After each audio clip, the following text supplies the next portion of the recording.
So what did all of this mean for number one? Now that I walked you through how this is really, really similar to a pendulum, and definitely something we've talked about before, I wanted to apply it strictly to number one on the homework.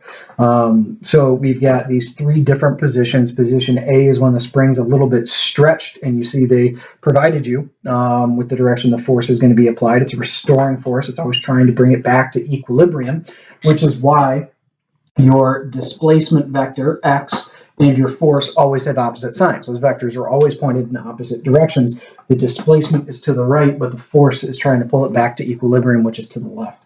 And that's where we're able to get those, or where that negative is so important in the calculation. But specifically for letter A, number one, letter A, your force is going to be at a maximum all the way out here. You're the furthest you pull this spring or extend this stretch it, your force is going to be at its largest possible value. But just like before, your kinetic energy at this position is going to be zero because the spring hasn't been let go of yet. And the moment you do let it go, it will then recoil, obviously, come back to this position and then down to position C. But at position B, it's run out of, they explicitly told you that force would be zero there, but it's run out of that energy transfer. It's no longer converting potential stored energy in the elastic spring into kinetic energy. It's all kinetic energy in position B. So if your kinetic energy in position A is zero, your velocity is going to be zero.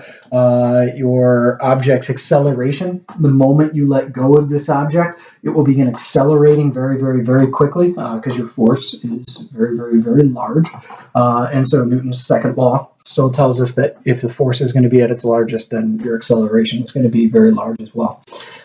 So that's what it should have read for 1A. The spring force is at a maximum. The acceleration would be at a maximum when you let go of it. Its speed begins at zero. And the thing I want you to recognize is as it approaches this position from position A, the velocity is then going to reach a maximum because you've converted all of that potential energy that the spring had into kinetic energy. The block is now moving, and your velocity in position B is going to be at a maximum, which means it's going to have the most momentum at that particular point.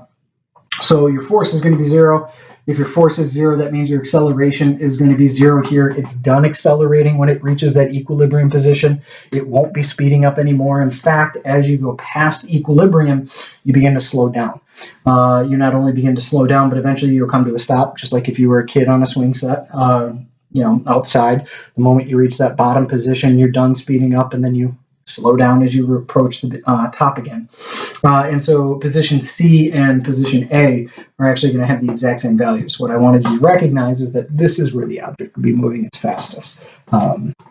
Right there when it has reached equilibrium. It won't stay there because it still has momentum carrying it through that equilibrium position, but that's where its velocity and velocity will be the largest.